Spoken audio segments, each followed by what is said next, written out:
Yeah.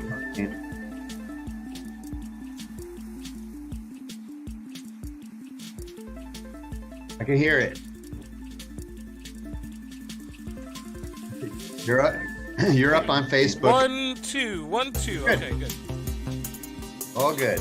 I'm up on Facebook. And then I I gotta. can hear it. Oh, in the loop. Yeah, no, I know. I did that on accident. Okay, all right. One more thing here. Let's get one more thing up, which is our sound. And download. There they are. Download.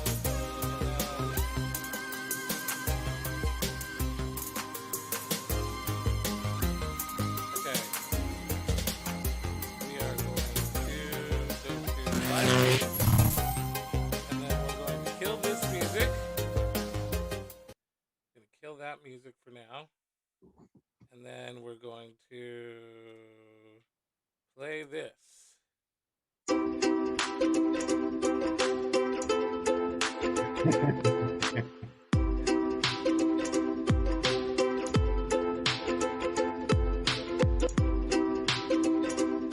This isn't working.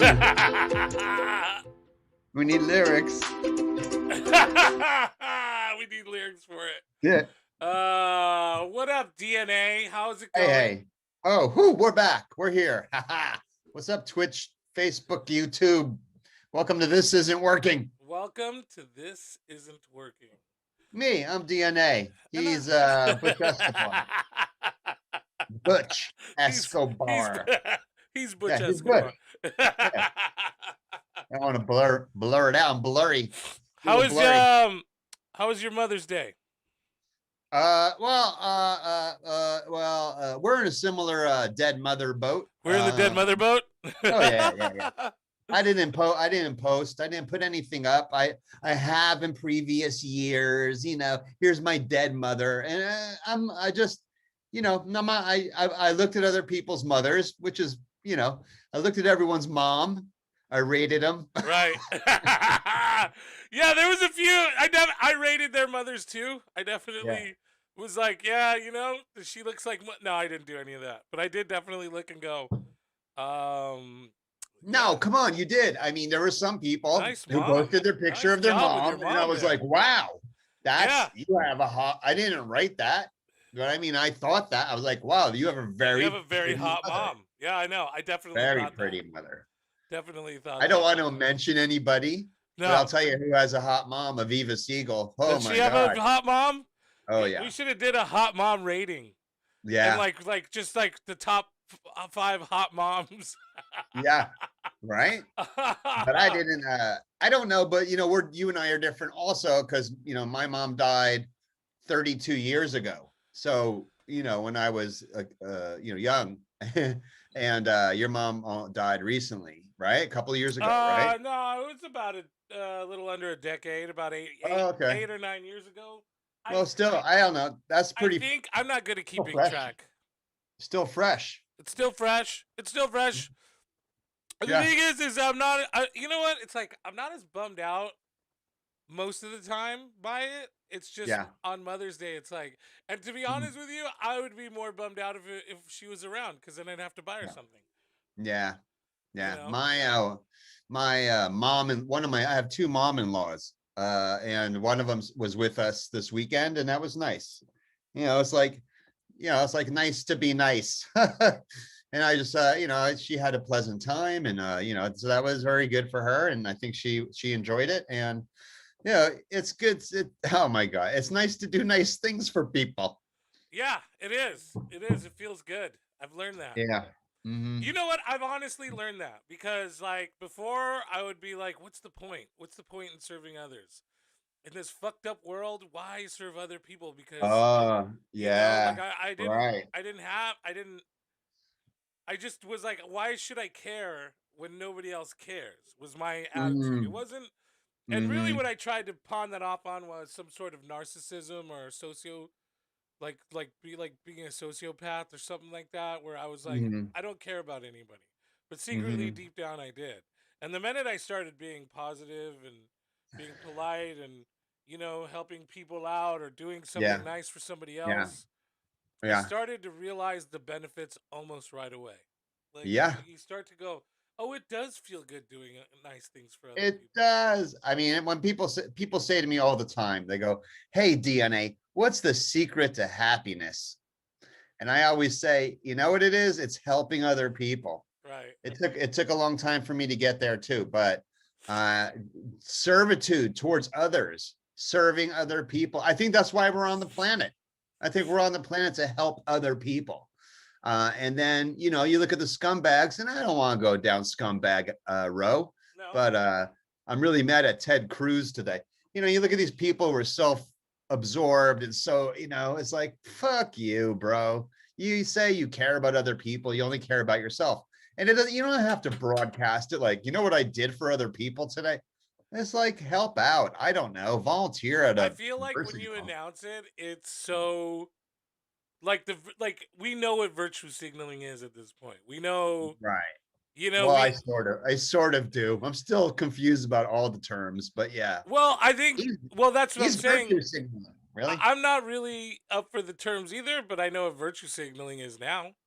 And that's the thing is like, are you, like, I'm not trying to say don't help, because some people are like, well, at least they're helping no matter what, Right. and I'm like, that's great, but really, yeah, you don't need to announce it. You don't need to. You know who announces it, and I'm always amazed. Like I don't know where you stand, but Dan Wilson. Are you? I don't know how that works with you, but Dan fucking Wilson, this guy, and he's sort of a Bay Area legend. He He's started a the Bay Bay Area Area legend for sure. started the Bay Area Comedy Network, and he just did, like, within the last 48 hours he posted, yeah, I was walking along and the guy had a heart attack, had to stay with him, do CPR. Like, he's always running across people that are like Yeah, almost that dying. I see that stuff. I Yeah, definitely see that, and yeah, like that's the thing that is weird to me is that people have weird personas online and offline. yeah, You, yeah, you ever yeah, yeah, notice that you like? Because if you ever know, like, that's the thing that I'm talking about is like, I know Dan. He's a really yeah. good dude. He's a Hmm. sweet guy. I see the Hmm. same thing, and I'm like, why are you like, Yeah, why are you doing this? We're like, because to me, I don't necessarily need the praise, like for yeah, for doing good things. Like, yeah. He's um, he has created this online persona where he's like this ancient angel demon that walks the streets trying to figure out his origin story. And then he has like, he's like, a car crashed right in front of me, so I opened the door and pulled a guy out of a burning, all the time. He's yes, yes, I or don't know if he's causing these accidents to it's happen. also like some kind of political statement. Yeah. Sometimes where it's like, dude, I hope to God he's not watching. Um, we're like, because I love the guy, Well, but I he do get will it. now. Like, I saw one today where he goes, it's like he was like spray paint, someone spray painted on the sidewalk, "Fuck all white people," Yeah, I saw that. and he took a picture and he was like, including this guy, and I'm Yeah. like, nah, dude, like. I don't think everybody feels that way, Yeah. Like, I don't definitely am not in the all fuck all white people boat. Like, my Yeah. girlfriend's an amazing white person. Her sons are amazing white people, you know, Yeah. and even her ex husband is a pretty cool white dude. So like, I don't have the same issue with white people, Yeah, yeah, yeah. and it's like, look, man, don't do that. Don't do that. To me, don't Yeah. do that. Fucking That's you're not always 100% on social media. Nobody is. go. Hey, Yeah. Jello Riley. Ted Cruz doesn't even like Ted Cruz. True. And also, Jello Riley says, went to a Mother's Day party with a bunch of anti-vaxxers. Thank Christ I'm vaccinated, because those extended family members are crazy. My mom only Yeah. got one shot so far and opted to stay away. At least your mom's at 80% right now. Yeah, right. Shout out to Brandon Stokes as well. Yeah, that's the thing, man. Because those extended family members. Yeah, dude. Like, that's a weird thing for me is growing up here in the Bay Area. Pretty much everybody in my family, except for like one cousin, like is not Trump supporter crazy fuckheads, you Mm, know? And it's weird for me to like like I wonder what it's like for guys like you or like guys like Drew Harmon, for mhm, example, who's a comic that now is back in the Midwest but is originally from the Midwest, but very liberal. And you got to go to these fucking Thanksgivings out in Minnesota or yeah, Wisconsin or yeah. and you got to like sit at the table with these fucking nut jobs, and it's like how do you deal with that? Like how do you fuck do you deal with that? Like I wouldn't even go to a fucking family function. Nah, I'm pretty lucky. I mean, I'm pretty lucky. I don't, yeah, everyone in my family is not an asshole. And then like I have a nephew who likes, arguing for the sake of arguing. Like he didn't vote for Trump, Right. but he'll argue, he'll be like, well, at least Trump didn't get us into any wars. Like and then I also have actually a couple people in my family that they don't want to jump on the anti-Trump train, even though they're not Trump supporters, because they feel that's very dividing and divisive. And they want to this goes back to what we were saying the other night. They want to build a bridge. And I'm just like, nah, I mean, whatever, look at it any way you want. I don't understand why you have to do that, I'll but build a bridge with like a John McCain, mm, you know, big but big balls, John but McCain. I wouldn't build a bridge with a fucking George Bush or a fucking like that's the thing is like everybody's like, "Oh, it's made George Bush look so sweet." And it's like, I guess. I mean, yeah, Yeah, it did. Like would I rather have George Bush than Donald Trump? Fucking ain't right. But yeah, fuck George Bush. Fuck yeah. George Bush. Fuck anybody who doesn't want Mexicans living in this fucking country in my mind. Simply Hmm. because not like and I'm not even like, "Oh, puro mexicano, check out like what I know." It's like Oh, I identify as that. I am that. I am a brown person that these hmm. fucking people don't want in the country. So to me, it's like I'm nah. There's no bridge building there. Yeah, I know. I mean, I mean, you develop your perspective from where you come from, So me as a Jew, like when I hear anti-Semitism, I'm like Spider-Man, but like my Jewy sense starts tingling, So someone like Trump who's always like, virtue signaling to like all these white right-wing Yes, extremists and stuff. that's I'm exactly what like, he does. I'm like these guys, these boogaloos and all these fucking idiots are all anti-Semitic. So you're basically saying, hey, thumbs up to killing Jews. And I tend to take that I take that more personally I than you would perhaps if it was about well, Mexicans, yeah, But and I think you should, and I think you should.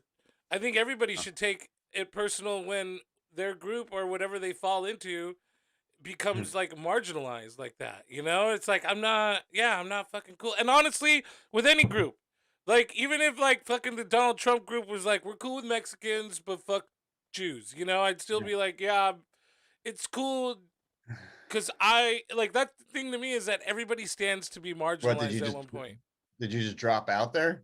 What? No, you just stopped. Yeah, I mean, well, I would say in terms of like our, this isn't working. Oh, my internet connection's unstable. Oh, okay. Me and my wife are both zooming at the same time. What? So Oh.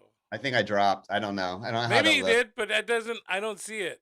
But Okay. I did. What I was gonna say, like in terms of like this isn't working. Uh, are trying to get healthy. Um, I read a bunch of stuff about Ted Cruz today. I got so upset. I was like, what do I do with all that? What do I do with all this anger I have? And is it hatred? Yeah, I fucking hate the guy. But it's like I have to transform that. I can't walk around with all this hatred because it's gonna end up coming out at my girlfriend, my wife, or it's going to come out at a stranger. I'll get some road rage going. It's like, with the mindfulness, is like you have to take all this, angst and stuff and transform it into something that isn't going to damage you as a person. How do you do it? How do you um feel the rage? so for me, man, and this is trained. This is not Yeah. learned. Yeah. The learned behavior was you get up in the morning, you watch some shit that makes you fucking angry, and Mm-hmm. you don't even acknowledge that it imparts itself on your psyche throughout your entire Mm-hmm. day, which is the point that I try to make to Facebook people is like, I don't actually go on Facebook more than once a day. And even then I don't, maybe like a couple times a week I'll scroll, but I mostly post and I get the fuck out of there. You know, because if I'm having an argument, or if I see an argument, or if I see something said that I don't like, I realize that affects my psyche just that much every day. You know, and over time that piles up. So I also acknowledge that it just happens. You know what I mean? Yeah. That sometimes I'll be watching news in the morning and it'll go and I'll see what you see. You know, for me, I try to realize like my mind's not in control of me. I'm in control of my mind. You So know, just acknowledgement's the first step. acknowledgement is always the first step. So the minute I see something that I'm like, ooh, that doesn't sit well with me. Have like so many times, like when you were a kid, something didn't sit well with you and you knew right away that it didn't sit well with you because you were not used to things not sitting well with you. So, you know, maybe something someone said would consume your day. Yeah. You know, but as you got older, you know, how many times have you been like, dang, I was just thinking about something fucked up right now, but I can't remember what it was? Have you ever had that phenomenon? Oh, yeah. Okay. Oh, of course. Yeah. So that's the thing, is because you didn't acknowledge it. It was traumatic to your system, but so many things are traumatic to your system, and you just go, well, that's life, you know, and you start to like compound it. And it is life. No matter what, I do believe like there's things that are going to happen every day that are semi-traumatic to your system, you know, and traumatic is to me is it's a scale, you know, and so like when you read something bad or stupid, or you read like, you know, this country just like developed nuclear arms, and it's not like a country, it's a country that's hostile to us, you know, you're not going to be alarmed right away, you know, and you're going to tuck it to the back of your brain, you know, like North Korea does that shit to me all the time. I'm very aware of what they're capable and what not. So when I read stuff, it's like, oh, that's fucking scary. Goes to the back of the brain, you know. But what I do now is I acknowledge it. I acknowledge it. I get scared. Like I believe in the let it flow, let it go um thing that was that I remember we talked about this before. It was Dan Millman book. Um and let it flow, let it go is like basically like, this hurts. This hurts now.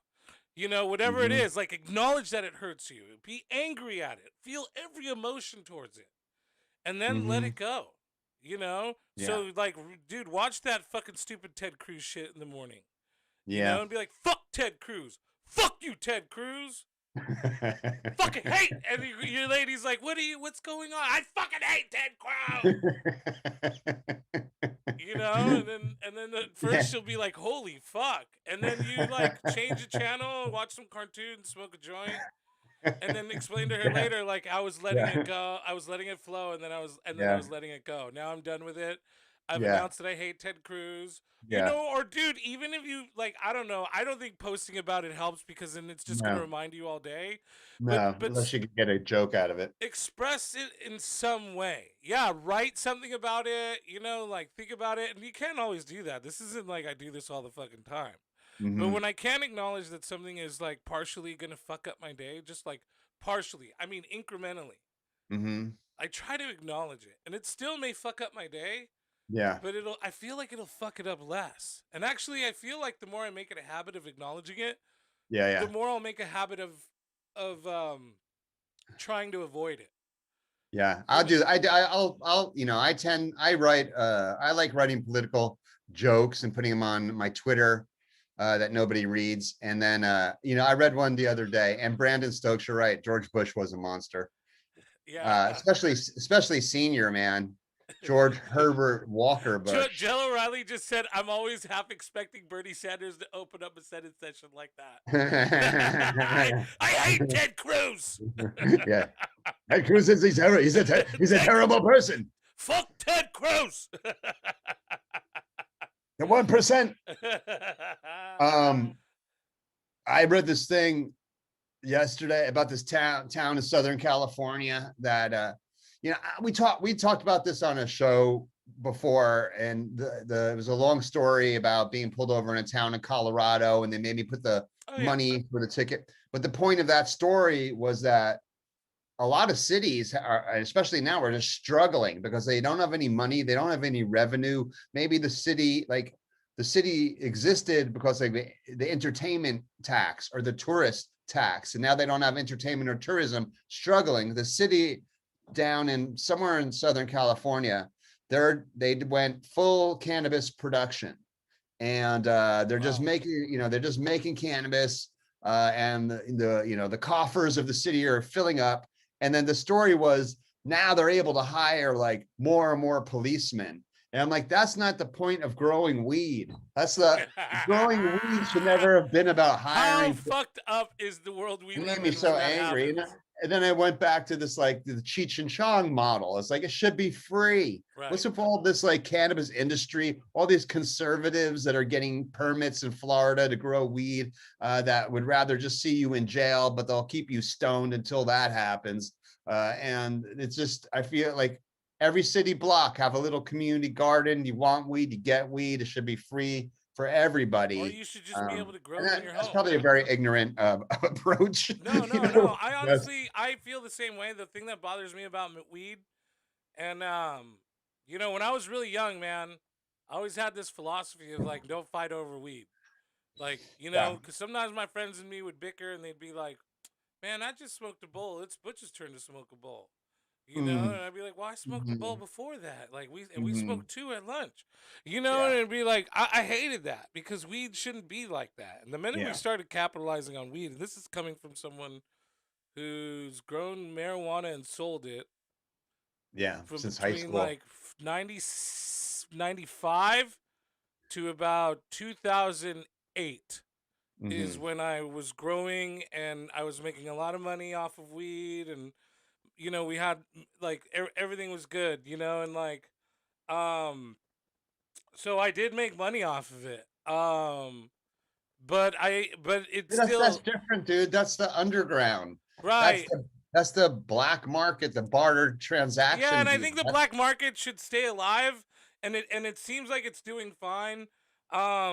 And the black market, I mean, this is what I told my brother-in-law what I just told you yesterday, and his response was that it's all happening now because of legalization, and it's better than it was, because now that it's legalized, if you're in if you're in the underground selling weed and you get popped with like 6 ounces on you, you're not going to go to jail for 40 years. No, and in that way, it's good, and the underground market is huge. I mean, I go to these things called smoke sessions every other week, where it's like, looks like a fucking a farmer's market, but it's just all weed products. Yeah, you can find them on Instagram, and if anybody wants to know where they are, hit me up. I will fucking and it's like a rave. The cannabis industry, it's like 1% they don't controls 99%. They don't let you know when it is, where it's at, until the day of.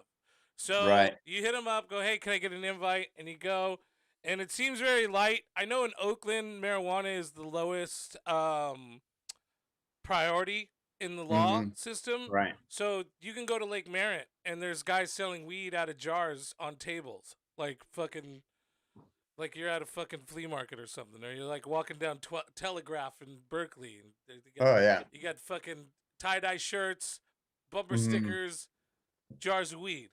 Good. That's the scene I grew up in, man. That was Grateful Dead tour from 1977 to 95, when I'd go to a show. I'd go to a show in wherever, Arizona, Kansas City, went to shows in Alabama, wherever I went to a show, you go to the parking lot, and there would be this one, we called it Shakedown Street, this one part of the parking lot that was just like, hey man, what do you need? Need mushroom? what do you want? You want weed? We got weed. I mean, it was all there, mostly LSD. How did that work in states where it's illegal as fuck though? Like, that's the thing, is like, how did it work in like fucking Michigan, or it took a while for the cops, the local police, and then the FBI to kind of get hip to the whole thing. Like, it was super underground because they were not a popular band. And then they had a hit song in 1987. So from 77 to 87, I was going to shows, and it was like, it was easy to get a ticket. It wasn't So the insane. And Grateful then Dead wasn't this like fucking monster, phenomenon monster band. not till 87. 87, they had a hit song on MTV. And then from that point, the floodgates open, and every runaway and misfit in the country was like, hey, there's a circus we can join, and there's drugs. And it became this like, it couldn't sustain the weight of all Right. these people that flocked towards it. How did you And feel about that when that happened, being like someone that was there from the beginning? uh, like I said, I think it was similar to like probably how like the Hate Ashbury was in 67, where everyone, all the hippies were living in the hate and the cheap Victorians, and then Life magazine did a cover story on the hippies, and then everyone in the country flooded the hate, and they couldn't sustain it, because there was predators now preying on the runaways, and it is just like exponentially the problems kept increasing. So how did I feel? I felt like I was easier to sell things because all the squares and tourists would come, and then if you just had something shiny after the show, they gravitate to your blanket, and then I'd sell enough whatever hemp bracelets to make the gas money to the next show. So it was what it was. I mean, that's the evolution of anything. Did you adjusted to it basically then? It's the evolution of anything. It's stuff, something's cool, it's underground, then it becomes popular, and then it's like everyone's into it, and then it's not really cool anymore. You either stick with it or you don't. I stuck with it till the end, but even at the very end, it just got way too many people. That's an interesting thing. Excuse me, Froggy. I've watched that happen with comedy a few times, where it's like, right. I think that totally happened. It happens all the time, but it'll flush people out after a while because people will go, "Fuck this." Dude, at the very, before quarantine, I'm not happy there was a plague, but right before quarantine, I was doing an open mic at the lab, and it was just so, it was just every dude that comes up is either talking about shitting in his pants or dude, I can't do open mics. They're depressing. Freud would have a field day with how, guys just, and yes, when unless certain people, when they start out of the fucking gate, are amazing, like Chad Opitz. I've been lucky to work with like Emily Catalano. Good like case. Good case, where they just started out, you knew who they were, they had a stage voice and they had material. Right. But most people, you want to be sensationalistic. You go for the lowest common denominator. You're talking about poop and your penis in the poop, and even women. It's not to be totally binary here. It's not just dudes, but it's so gross and disgusting. Yeah, this is how all comedy starts, I guess so. It's weird to me, man, is like I noticed that, and I can't, like, it's funny because like I can hang in an open mic for about 2-3 guys before I start to get like fucking angry and at the edge of my seat. And here's the thing, man, is like I think there's naturals, right? There's people that are just naturally good, like the people we just mentioned. Yeah. And then there's people who go, okay, I have to work towards something. Yeah. And then the rest are people who have no fucking clue what they're doing. Yeah. Because like for me it was like I wasn't a natural. Despite whatever I did, I knew I wasn't a natural, because when I would watch people like Chad Opitz or the versions of them when I was first starting, I was like, I don't even have that intellect. I don't even have that fucking, because I think it takes a certain intellect. And for me, I had to achieve that first. And I did what I could on the way there, and I still am trying to achieve it. Well, I mean, there was a really good interview.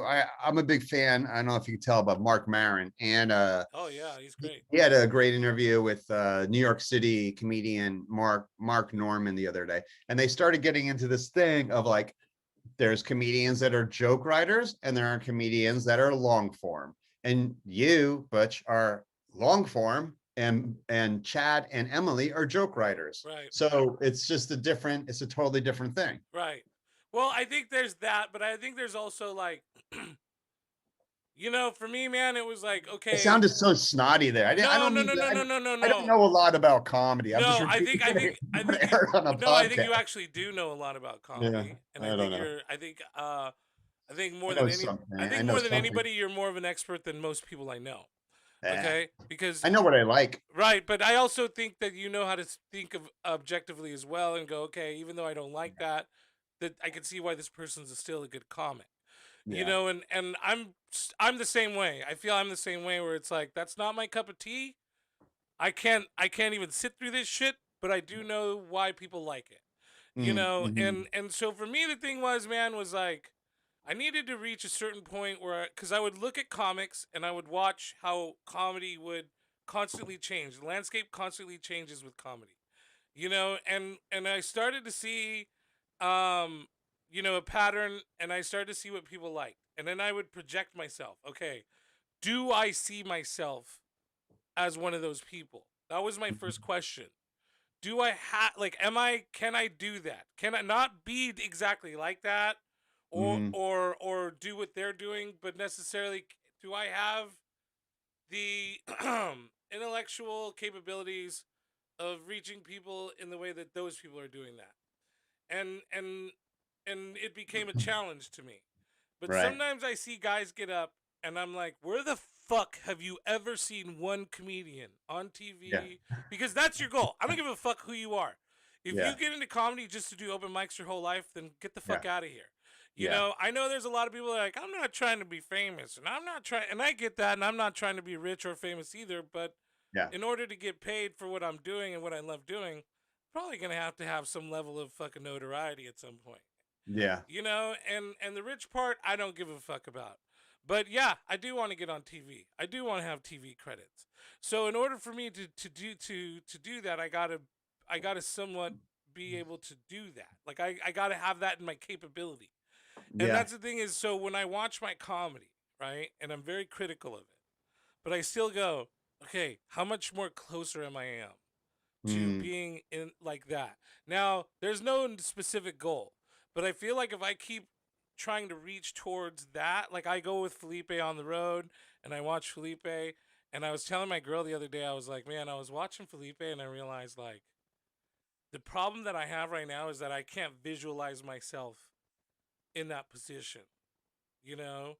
And even maybe I may be capable of it. I may have all the capabilities that he does. The thing that's lacking is that I don't see myself there yet. And I need to be able to do that. But the problem that some guys have is they don't even have a vision. They don't even Mm-hmm. have a vision of what they should be. They just go Mm-hmm. up and they start talking about dicks and pussies and fucking, you know, dude, we all secretly hate liberals, you know, and all this fucking dumb fucking bullshit. Yeah. And then And then the one isn't it? It's like, okay, right. So but not you can't, a lot of times you start off like you love comedy, you don't know where it's gonna go. I got a guy on our Zoom show tomorrow night, a friend who's always wanted to do it, right, loves comedy. He loves comedy. He's never written some stuff. He wants to air it out. It's hard to find open mics in the real world. I'm gonna let him do it. But a lot of, again, those last couple of open mics before the plague, the dudes it's always dudes who come up and be like, I'm not gay, but like, what would sucking a dick be? And I'm like, dude, you're gay. I'm just like, you want to work out your therapy on stage? You're gonna go up there and tell me that you're not gay. Then you're gonna start talking about sucking dick. I'm gonna be like, just go suck a dick. Like, right, it'd be more interesting for me if you just went out and sucked a dick and then came back and told me what it was like, than your imagination of like, well, it's like, I don't know, and it's, and in general, and is that a comedy, because in the past, how it's been, and maybe it'll be like this in the future, open arms, especially the open mics, any nut, any no, dude, whatever no, psycho you are, come to our no, open say mic the and get up. fuck away from comedy, please. But that's the way it's been. I mean, right, that's the way it's been. in general. And that's the thing, dude. Is like, here's the thing, man. And I don't want to sound like a snob either. It attracts a lot. It attracts the bottom of the barrel. You know, one of my favorite things is Ralphie May's giving this course. Top of the barrel. Yeah. What? Ralphie, yeah. Ralphie May is giving this like course, and he goes, "I don't necessarily believe in comedy school, but my friend wanted me to come and talk, so I'm here to talk."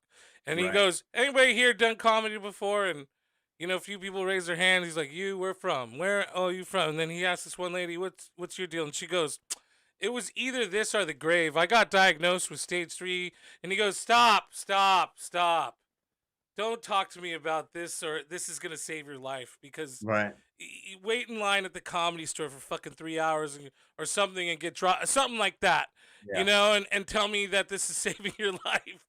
And I love that, because that's the thing, is there's so many people that are like, I got into this because you know, and it's like their vision of what we do fucking makes me fucking angry. It makes me like fucking, dude, frat boy, like staring at a group of nerds angry, you know? Like I'm like I just want to fucking wreck something when I hear someone like try to be like, this is my outlet, this is what I do. And it's like, I get it, dude, but still, you know, like, to me, it's like, you know what comedy is? It's being self-aware all the fucking time. Yeah. And it's a huge pain in the dick. I don't think you could be a comic without being self-aware. Like, I think you could, like, because for me, I was not self-aware at all when I first got into this. And then I started to do it, and I inevitably became self-aware. And I didn't even know what the word fucking self-aware meant. But so many people lately, like, in, like, therapy sessions or, like, group therapy sessions that I do, they're like, that is so self-aware.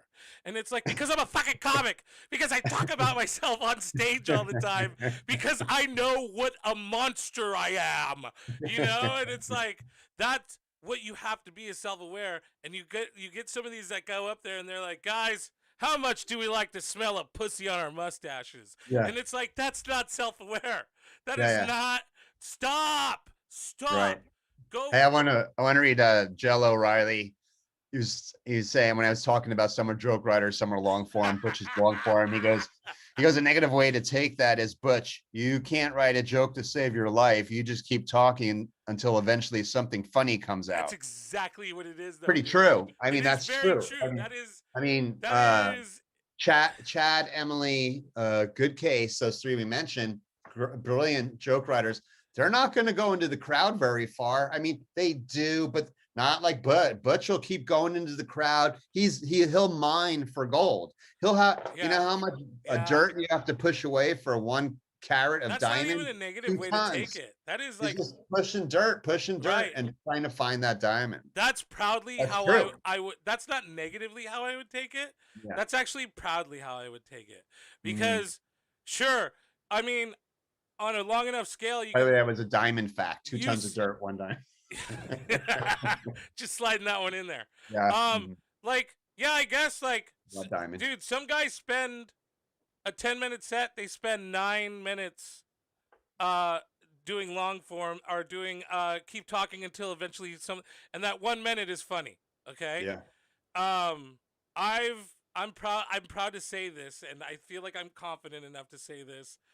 I take that 10 minutes, and within 20 seconds, I already find the goal. I already find the goal. Oh, man. I already find the goal, and then it's just like that, look, you know, and then Butch was doing this show in Half Moon Bay, and he was on stage. I was in the back of the room. Phil Griffith's show, small little Great bar, room, like a fraternity party, actually, where everyone knew each other. And Butch goes up and he's like, "Fuck whales, fuck people that care about the ocean, fuck anybody that likes going to the beach," and just starts saying everything negative that people would like in this town, and just losing everybody. And then he goes, "DNA, watch this. I just dug a giant hole for myself." And then he started climbing out of the hole, and he won him over. I mean, it was crazy, because people are afraid of the hole. People are afraid. I don't want to say anything bad to make these people angry at me. Well, why not? Yeah. But if you're skilled, you'll be able to figure out how to transform it and turn it around. I'll tell you. I'll tell you where that comes in handy. I hate people filming me on stage, because I don't want to fuck up and then you have it on your camera, you put it on YouTube, and some potential booker sees that before he sees my video. Hooker, So hooker. so sometimes I have to stop the whole show and be like, "Hey man, excuse me for a minute. Please don't film me Yeah, because here's A, B, and C reason why. I appreciate you thinking I'm funny enough to film, and I love that you're enjoying the show, but let's just put the phone down and enjoy the show." And then yeah, I got to go back to like, so anyway, let's get this kicked back up again. yeah, yeah, And yeah. and that's the thing, man, is I do that a lot on purpose. I used to do that on purpose because I wanted to see how much I could dig that hole deep and pull Mhm. myself out of it, so that in any point in time, if I'm bombing, Right. no Yeah, matter what level of yeah, bombing I'm at, I could just go, okay, let's switch gears, and then yeah. boom, we're off. And also, not and to get rid of the fear and like and Jello, I just want to say I appreciate what you're saying. I'm not trying, I'm not trying just to knock down what you're saying, but to kind of use what you're saying. And Jello's like, I find that really hard. I find that really hard turd, and boy howdy, do I polish that thing until it gleams. Right. But it's like, but it I believe comedy is magic.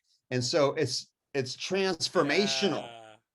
Yeah, he took a turd, an actual genuine turd, and he turned it into gold. It wasn't just the shiny turd. He changed the whole thing of the turd into gold. Like you have a vibe in a room where like someone's like, I hate this. It's like you Right. have a guy who's like ruining the show.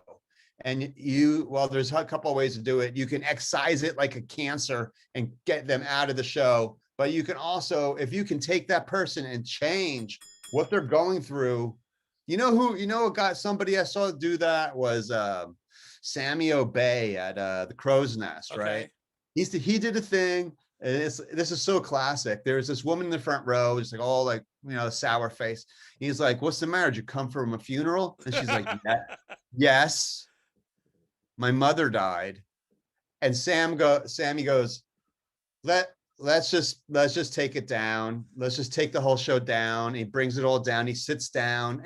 This is the way Sammy handled it. Right. He's like, "I'm so sorry." And he talked to her for like 5 minutes. And you go, well, that will kill the mood of any show. But then he's like, "Okay, so we're good." And then he brought it back up again. So Wow. pretty That's, magical. dude, and that's what I'm talking about. Guys like that. Sammy's one of my fucking heroes in comedy. Like, I love watching him. I love his confidence. I love how easy he makes it look. And Right. that right there is a fine example, of someone who was able to do that. Like, and that's the thing, man, is if you could do that, to me, you're a master craftsman in this business. I don't care whether you've been on TV or how many credits you have, which Sammy has all of those. But Yeah. if you're able to deliberately take the show down a notch so that you can make amends or be cool or Yeah. have a Personal moment connection. Yeah. and make a personal, because I'll tell you what, when you bring it back up, the crowd is with you Mm-hmm. 110%.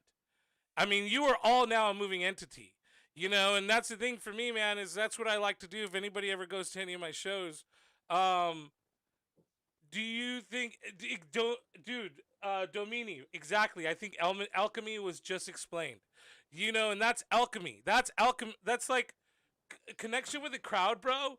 I remember, I always tell comics, the first 2 or 3 years, I just focused on stage presence. And then for a certain amount of years, I always do one thing or another. Well, for about 3 years, I focused on the alchemy. I focused on the connection between me and the crowd. I would take notes.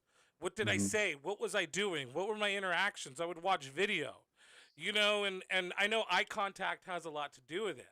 But what I started to do was I started to have conversations with the crowd, but not give the crowd itself a chance to keep speaking.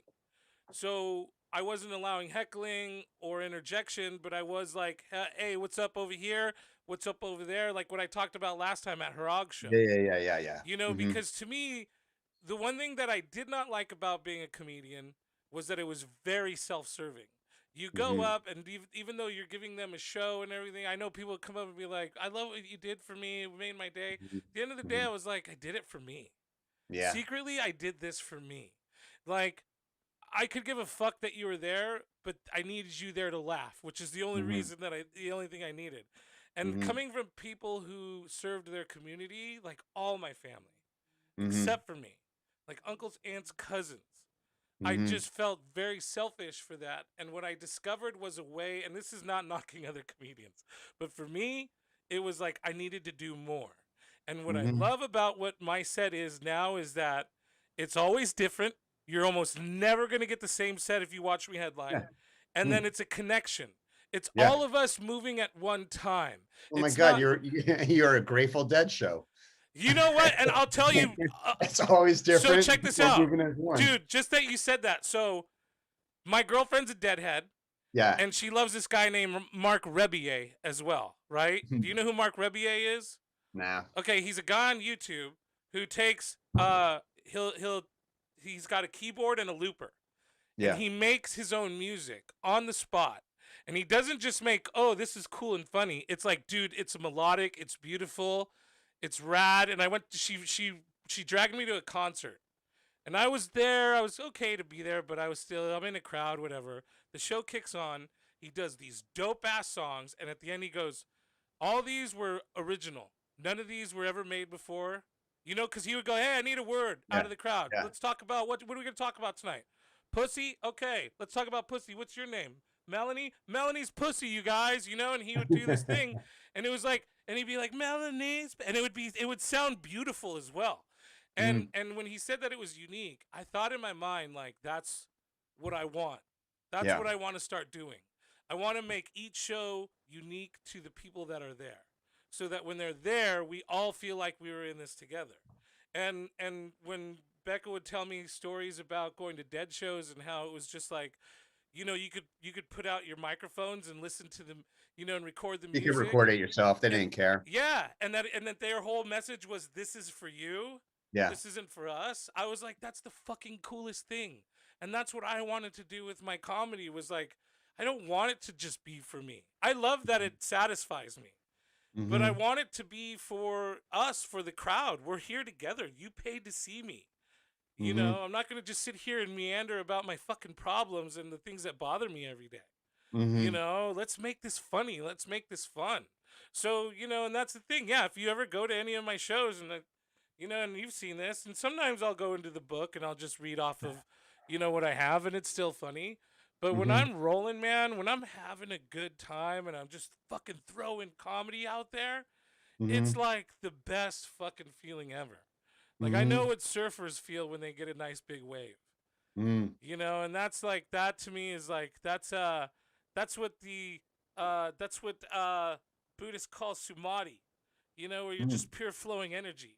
You know, you're just taking from the fucking universe, and you're putting it out, and then the crowd's receiving it, and they're sending it back to you, and then you're sending it back up to the universe. And it's such a beautiful thing, man. And when I see comics do that, you know, there's certain comics that do that, and it's amazing to watch. Like Sinbad, one of the most underrated comedians in the whole wide world. Sinbad never writes down anything. He doesn't have jokes. He just goes up there and he just blasts off. And like, that is amazing to me. To be able to do that, you know, I wish that I could write jokes. I wish that I could write jokes all day long, you know, but would I trade it for what I'm able to do? Fuck. But no. I mean, and I don't want, I liked everything you said up until Sinbad. And nothing against Sinbad.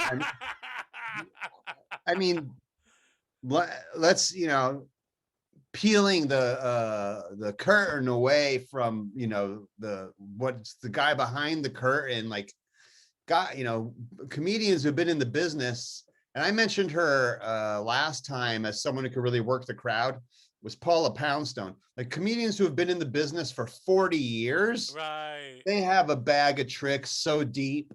Like, you're like, wow, that was original. And you're like, this is something they did 37 years. You know what I mean? Right. But they're able to mix and match it in an original way. So that show is something no one's ever seen before, an original, but it isn't like everything's off the top of their head. There's no way, no comedian gets out there and is just brand new, the whole thing. Like, even like the improv guys, they're using bits that they've done before, the stuff they know that works. I don't mean to be a downer Debbie, but I mean, yeah, Sinbad probably is really good at riffing, but at the same time, he's got a foundation of material that he probably draws off of. Like he might. Yeah. But I've heard, that's the thing, is that I read a interview with him All right, I'll have to where recheck he out said that Sinbad. this is what he does, right? Mm. And I'm like, okay, bro, whatever, you know. And Well, dude, here's but how. then I talk to people, and they're Yeah. like, dude, Sinbad is fucking amazing. Have you ever been to a show? And then I Yeah. finally went to see him, and I was Yeah. like, wow, like Mm. if he's pulling it, if he's got some bass, like Harlan Williams does that. Harlan Williams has these little triggers. Jeff Garcia is the same way, where they have all these little like fucking little nodes that they go down when they're like, okay, you said this, boom, I go here. You said this. I didn't get that from Sinbad. You know, and there's certain comics that I just don't get it from. You know, and as a person who is a lover of the game, who's admirer of the mechanics of everything, like I watch guys now, and like that's my new entertainment. Fuck laughing at the shows, dude. When I go to watch a really good comic, I'm breaking it down. You know what's the best thing? What I love doing? Multiple like early late shows. Like, you know, I watched Birbiglia, like I was working the show, so I was side stage for an early late show, and just seeing how he changed it and how he adapted from the early to the late. He was taking his own notes and, you know, fine tuning as he went. I saw, you know, I don't know how familiar you are with Jeff Tate. Do you know Jeff? Yeah, I know Jeff. Yeah. You were two guys that should be on the same show. Jeff, I saw 4 shows in a row, and we were doing shows together, and he was trying something out on the early show, and then it didn't work. And then the second show, he fixed it and it worked. And I'm like, how did you, like, between shows, like, figure out all the connections on it?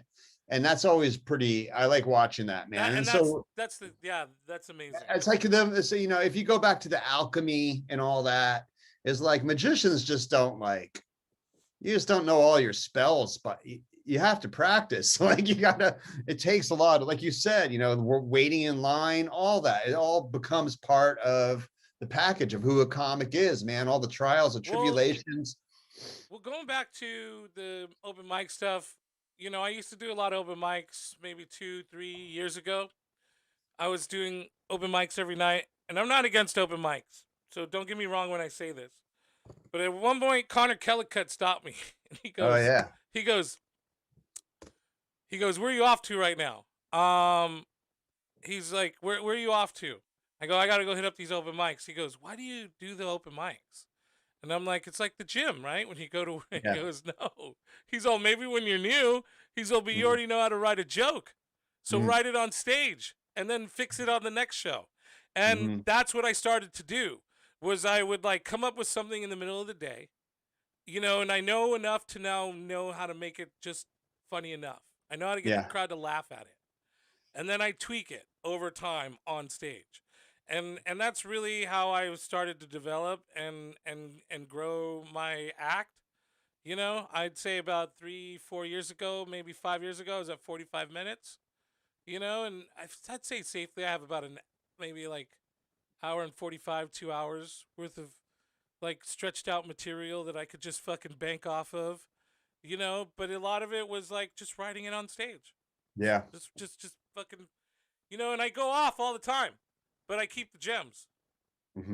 So, we got. Hey, I want to tell you this one thing, which is, I don't want to mention too many details on this, but because I don't, it just, let me just tell you what it is. So this guy contacts me yesterday and says that he's been kicked off this comedy festival that's coming up. And could I write a letter of reference to the producer of the comedy festival, defending him, you know, as a comedian, to get him back in, right? So first of all, the guy who's running the festival is a friend of mine. So this guy who wrote me the letter, I start research. You know, you do go up in your scroll up in your message to see what interactions you've had. Yeah. So this guy, the only thing was I booked him at the Blue Lagoon 4 years ago, and then the day of the show, he said it wasn't worth it for $25. to come to the show. That's it. That's our only interaction. Oh, That's and the then he only comes to way. you and says, "Hey, Yeah. help me Like, out here." and I said, I go, hey man, I go, it looks like the only interaction we've had Nice. is I booked you 4 years ago, and then you told me it wasn't worth it and you didn't show up.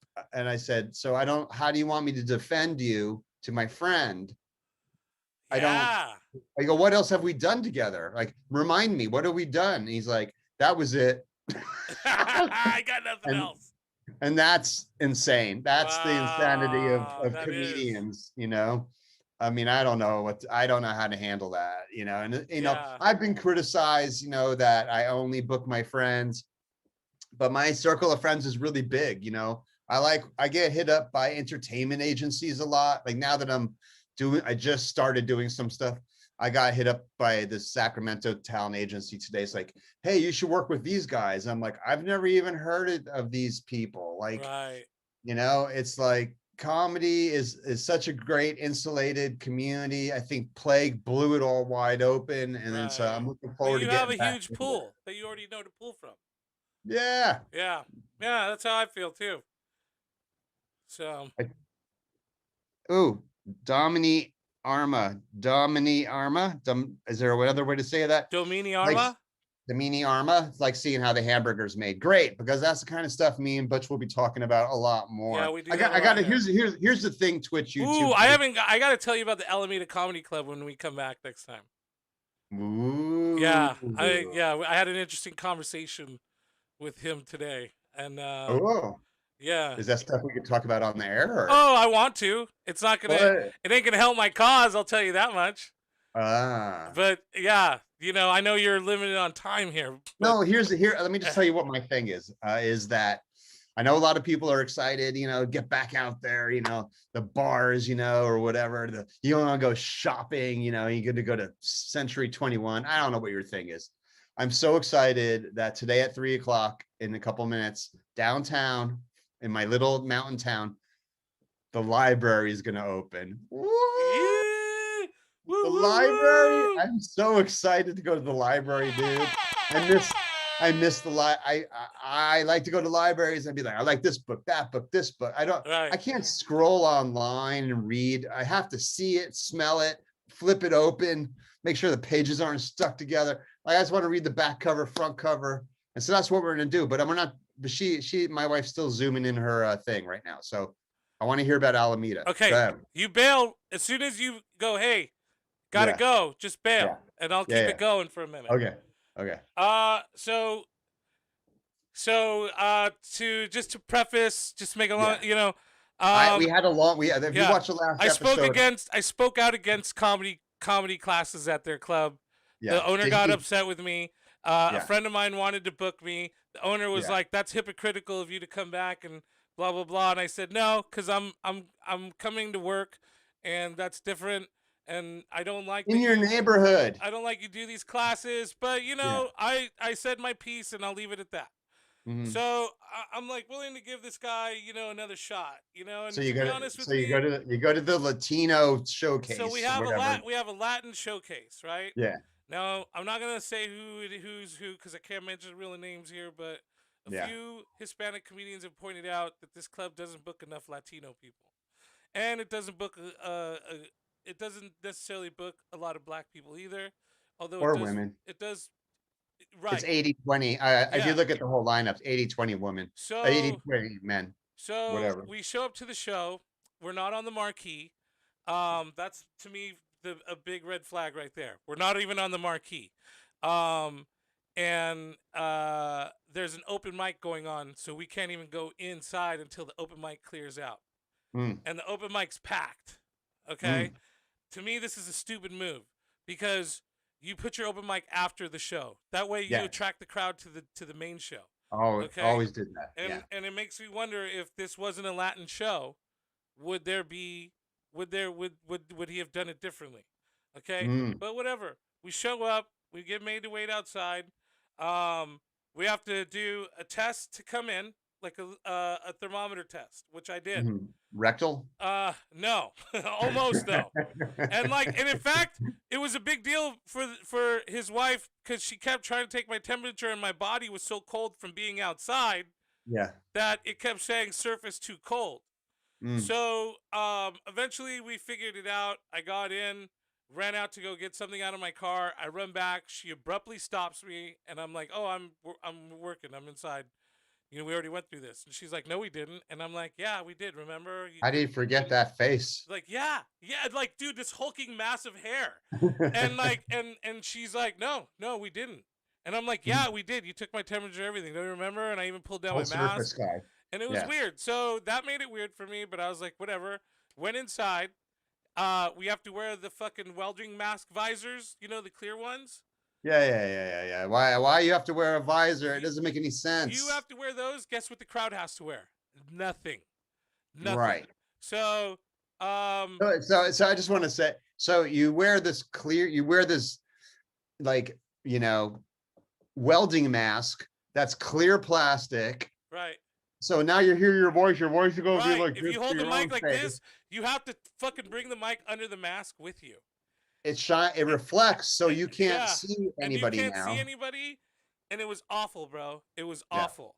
And then the way he treated us and talked to us was awful. And then I'll just add this, okay? For anybody opening a club, remote mics, unless absolute necessary, are the wireless mics suck. Are the fucking goddamn devil. Wireless mics are the worst thing you can have, and it just shows me what you know about comedy when you have a wireless when you have wireless mics. Okay? The recording thing was an issue. We all had to tell him to stop fucking recording us, and then he would record us again. All that happened, right? And but anything, I walked away going, this is a beautiful club. It's in a beautiful place. I really want it to survive. So that's what you said on stage. No, I said this in my mind. Okay. And then and that's what I came to do. I came to perform at a club in my neck of the woods. I hit up your home, your stomping ground. I hit up Patrick Ford, the owner of the club, like a day ago, right? And I go, "Hey man," or today. Actually, it bled into today. I said, I and other Latinos have noticed that you do not book a lot of us. You don't book a lot of black people, and you don't book a lot of women.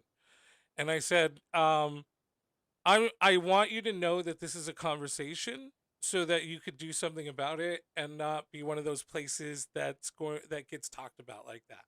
Because I love what you have, and I want you to be able to hang on to it, and I want it to survive so that we all could work there. Now, me writing this now knows I'm not going to get booked here ever again. So in a way, I'm not even doing this for fucking me. Neither. And he comes back with, "Oh, dude, we book all kinds of minorities here. Black guy, black guy, black guy, black guy, female, one Hispanic guy that looks like a white dude." Okay? Those were all the names he gave me. And so I just started sending him flyers. And I said, all white dudes, all white dudes, all white guys, one white girl. And he even had the balls to point out, he goes, "That dude right there is half Mexican or quarter Mexican or something." And I was like, "Dude, look, you know what?" And he goes, because he keeps saying, "I don't want to argue with you." And I go, "You know what? You're right, man. I don't want to argue with someone that's not going to hear me, but this is the response." And all that came with, because I was like, "Hey, bro, you didn't fucking put our name on the marquee. You treated us like garbage that night, and you have to do better. Not for me, but for the community that supports you and the community that you support." And it just makes me mad. Because he really was not receptive at all. He was really basically, in other words, "Go fuck your mother," And it was like, all right, dude. Also, he's a new kid. He's a new kid on the block. I was thinking about the difference between him and Heather at Rooster Tea Feathers in Sunnyvale, which I hope opens soon. And Heather, a lot of people say whatever they say, because you can't be a owner of a club and not get shit from people. you know, because you don't want to book them, so now they hate you or whatever. He's Right. not a great person to be to begin with, but be an unimaginative fuck who thinks you're the fucking cat's meow. I don't even know what that means, but it's like Heather put in the time, put in the work, Right. decades, excuse me, decades of booking and hey, you know, well, the wheels in motion. I'm just throwing out metaphors.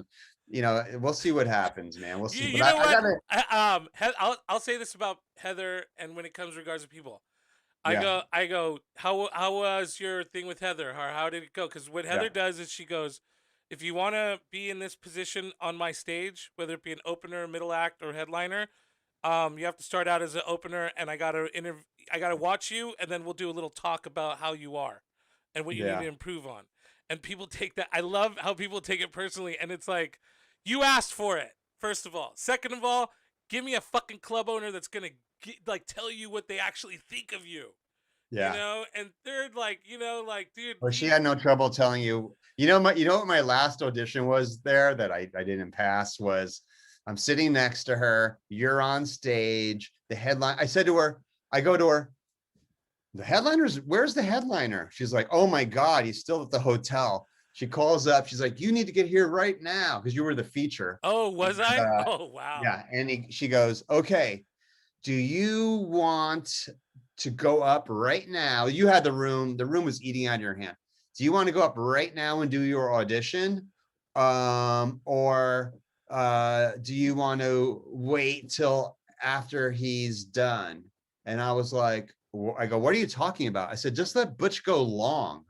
Just let Butch keep going. Yeah. Don't stop Butch now to throw on my audition. Right. That's going to be terrible. And so you went long, and then the headliner showed up, and then she's like, well, go up now. I was like, you want me to go audition right now? They know the shows should be, the headliner should be coming up now. He primed them. They're all prime for the headliner, not for idiot who's going to go up there and bomb because it's a terrible place to. She's like, that was the perfect place for you to really shine. I'm Right. like, not for 5 minutes. It's Yeah, in that would have been between. tough. Yeah, so ate my shit sandwich, but and that's all, you know, and nothing against her. I mean, Right. she was right. I'm still bitter, you can tell. She was right. If I was ready for her club, I would have jumped in after you and just whatever I would have done to make it work, you know, instead of like, I was so nervous, I was flop sweating, you know, I went right to material. They didn't want to hear material after hearing you for like, I don't know, normally you would do like 25, you probably did 40 because the guy was late. Oh, Um, wow. all right, I'm going. I Okay. gotta go to the library. I'll see You you have a guys good later. one, okay? Later. All right. That was DNA. I made him stay until the bitter end.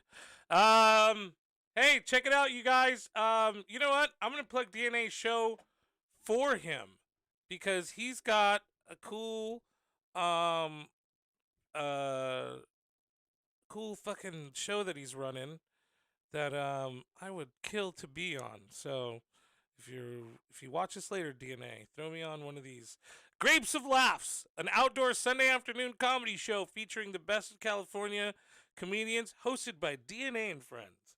Now, the 23rd is sold out, the 30th is sold out, but you can still get tickets for June 13th and June 20th. And those are both amazing lineups. I stand by those as I say this. And for me, please come check out my show if you're in the San Jose area. I'm going to be at the Wheelhouse in Willow Glen. It's right next to the Round Table Pizza. So you get some pizza, you get some beer, come watch a comedy show. The next couple of shows are going to be free there. We're letting them experiment with us. We're showing them that we could have good shows and that we could make them money. And so those first two shows are going to be free, and then after that, I think we're going to start charging. So come check us out. Thank you guys so much for being here. I had so much fun. DNA's awesome. I love you. Thanks for being here with me, man. And I'll talk to you guys later.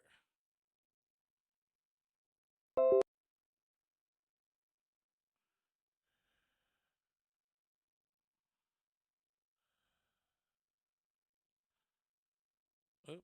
What did I do? Come on, end. Okay. Yeah, dude, Domini Arma, thank you for being here. Jello Riley, thanks for being here. Fucking, who else is, oh wait, dude, did that just shut off? That shut off. Hold on, let me go switch to my video capture device. Come on, video capture device, where are you? Here we go. There we go. And here we go. Okay. Everybody, thanks for being here. Brandon Stokes, thanks for being here. Let's see who's watching on Facebook. Brandon Stokes was watching for a little bit, and I think that's the only person who commented there. Love you, man. And then everybody else, thanks for being here. I'll see you guys later.